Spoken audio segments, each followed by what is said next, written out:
Hordoftoota keenyaa qophii keenya mata dureen isaa sirna gadaa jedhu kutaatti aanu haala armaan gadiin qabannee walitti deebineerra.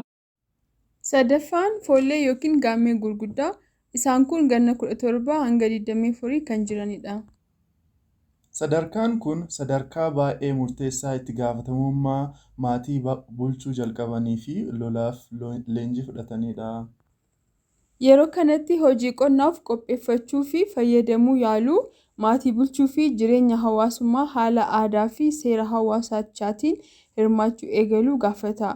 Dabalataanis sadarkaa kanatti qabeenya bor ittiin jiraatan akka horatanii fi ni jajjabeeffamu. Geerarsi sadarkaa kanatti geeraran baay'een isaanii of danda'uun hiyyummaa mo'achuu fi keessaa bahuu irratti xiyyeeffata.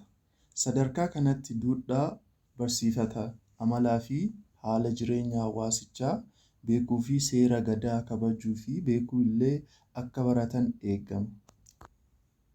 Ijoolleen umurii kana keessaa hundi dandeettii ittisa roorroo gosa isaanii irra ga'u qolachuu qabu. Kanaaf umurii kana keessatti gugsii fi lola fardaa akkasumas lafoon loluu barachuu qabu. Hordoftoota keenya waan nu dhaggeeffataniif galatoomaa. Hanga qophiilee kan biroo walitti deebinutti nagaan nuuf tura.